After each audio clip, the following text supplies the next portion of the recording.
মৃদু স্বরে গোঙালো। তীব্র প্রচেষ্টা করে চলেছে অসহ্যকর অনুভূতি হতে লুকোতে, তবে লুকানো কি সম্ভব? আবেদনময়ী এই রাতের নির্জন আধারে ঘটিত অঘটন থামাতেই বুঝি ঘর আলোকিত হয়ে উঠল। বিদ্যুৎ যেমন আচমকা গিয়েছে, তেমন হঠাৎ করেই ফিরেছে। বিদ্যুতের সঙ্গে ফেরে তন্ময়ের ভাবনা চিন্তার বোধটুকু।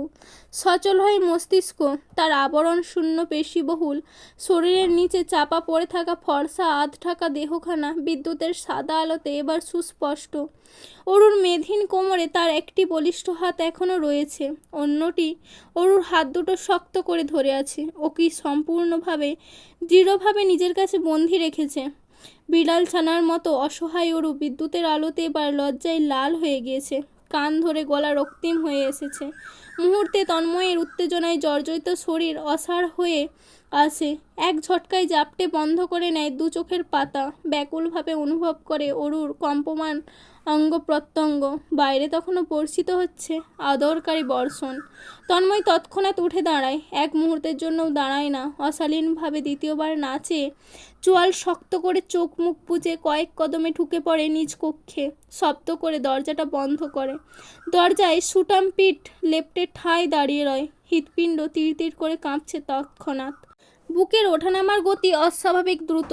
ঘন ঘন শ্বাস প্রশ্বাস ফেলে নিজেকে ধাস্ত করে নেবার অসীম চেষ্টা। এতটা অসহায় বোধ হয় প্রথম লাগছে তার। এমন একটি বিশ্রী রকমের কাজ করে সে পালিয়ে এসেছে। তার ওরও নিশ্চয়ই কষ্ট পেয়েছে। ওকে এভাবে ফেলে এসেছে ভাবতেই রাগে শরীরের সবটুকু উত্তেজনা হারিয়ে ফেলল। আজ যদি তার অধিকার থাকতো তাহলে কি অপরাধবোধ কাজ করতো? এতটা দ্বিধায় আক্রান্ত হতে হতো হৃদয়কে। বাবাকে দেওয়া প্রতিশ্রুতিও সে রাখতে পারেনি। বিদ্যুৎ না ফিরলে সে কি করে বসতো? ভাবতেই শিরশির করে ওঠে মেরুদণ্ড। এত বড় একটি ধাপে সে চলে এসেছে। এই ধাপে পা রেখেও কিভাবে নির্লিপ্ত থাকবে? কিভাবে নিশ্চুপ রইবে? নিজেকে দমিয়ে রাখার রাস্তা তো আর নেই। তার পক্ষে আর নির্লিপ্ত থাকা সম্ভব নয়। পরিবারের সম্মতির পরোয়া করাও তার দ্বারা আর হবে না। যা হবে এবার তার ইচ্ছেতে, তার মতে। সারা রাত তন্ময় দু চোখের পাতা এক করেনি। সজাগ হয়ে চেয়ে রয় বাইরে। বৃষ্টি পোঁটলা পুঁটলি বেঁধে চলে যায়। কালো মেঘ সাদা হয়, চাঁদ ডুবে সূর্যোদয় হয়। সবটাই ঘটে তার চোখের সামনে। এ যাত্রায় ঘড়ির কাঁটা 7টায় থামে। তন্ময় ফোন হাতে তুলে নেয়, কল করে সুমনকে। সুমন গভীর ঘুমে আচ্ছন্ন তখন। ঘুম কি বসের চেয়ে বড়? না, একদমই নয়। সে তড়িৎ উঠে বসে, কল রিসিভ করে ফোন কানে তুলে। মুখ খুলে গুড মর্নিংটুকু শেষ করতে পারে না। তন্ময় অধৈর্য কণ্ঠে শুধায়, আশেপাশে কাজী অফিস আছে? চমকে ওঠে সুমন। বিস্ফোরিত চোখে শূন্যে চেয়ে জিজ্ঞাসা স্বরে বলে, কেন স্যার? তন্ময় থমথপে গলায়, শক্ত গলায় বিস্ফোরণ ঘটানো একটি নির্বিকার ভঙ্গিতে বলে বসে, আমি এই মুহূর্তে বিয়ে করব। যা যা ব্যবস্থা নেবার নিতে হবে। কি কি প্রয়োজন বিয়ে করতে তা খোঁজ লাগান। কাজী অফিসের লোকেশন ট্র্যাক করান সর্বপ্রথম। কাছাকাছি হলে ভালো হয়, যত দ্রুত সম্ভব তত ভালো। আপনি আমার কথাগুলো বুঝেছেন? সুমন কিং কর্তব্য বিমূঢ় হওয়ার কথা কি নয়? এর থেকে আশ্চর্যের বিষয় দুটো হয় না। মিটিং করতে এসে বস বিয়ে করতে যাচ্ছে। ও মাই গড! সুমন চিন্তিত, বাকরুদ্ধ। এসব যদি পরে তার বড় বস জানে। সুমন সবচেয়ে বেশি ভয় পায় মোস্তফা সাহেবকে।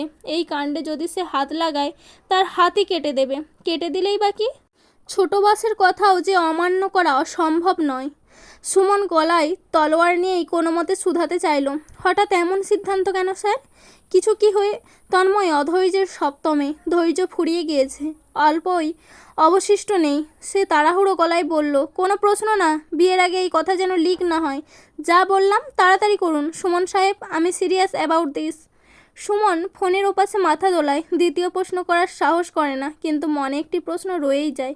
পাত্রী কি? মনে একজনের চেহারা ভেসে উঠেছে। সে কি? ধরপড়িয়ে ওঠা বুক চেপে বলে, স্যার মাত্র আধ ঘন্টা দিন, সব কিছু অ্যারেঞ্জ করে ফেলবো। তন্ময় ফোন কান থেকে নামিয়ে বিছানায় ফেলে। গোসলে ঢুকে গোসল সেরে বেরোয় বাথরোব পরে। ভেজা চুলে দাঁড়ায় গ্লাসের সামনে। বাইরেটা উজ্জ্বল, খণ্ড খণ্ড শুভ্র মেঘ নীল আকাশ জুড়ে।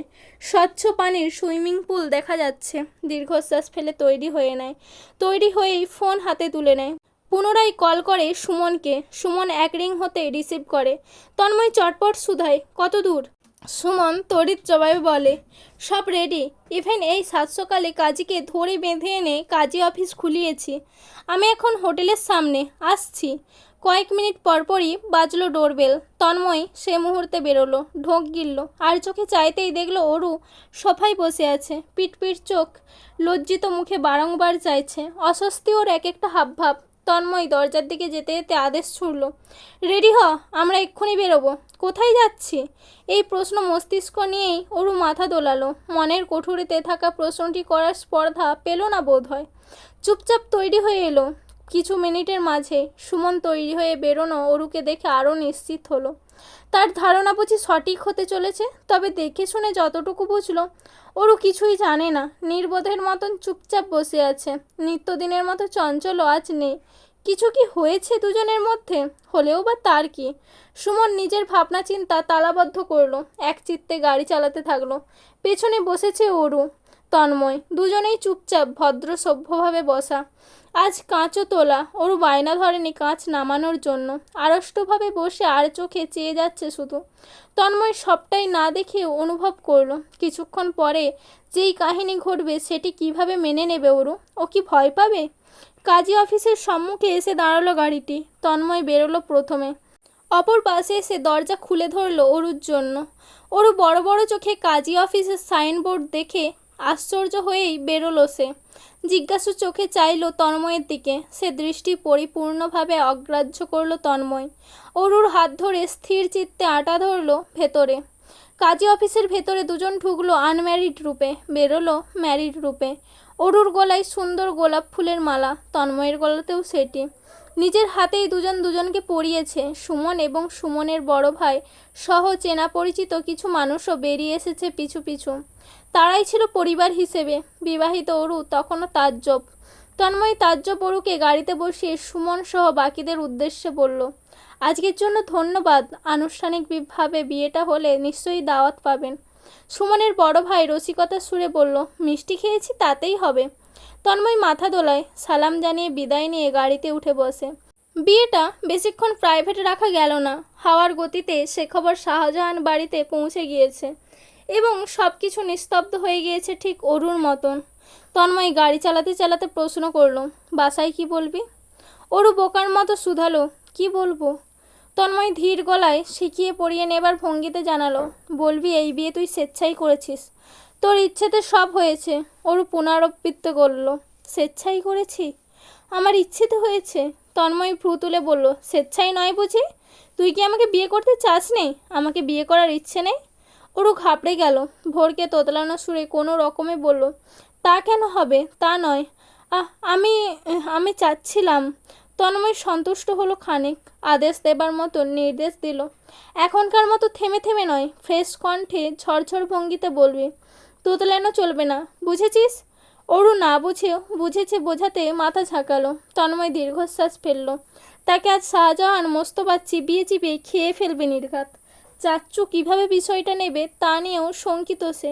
ভালোই ভালোই সকলে মেনে নিলেই হয়।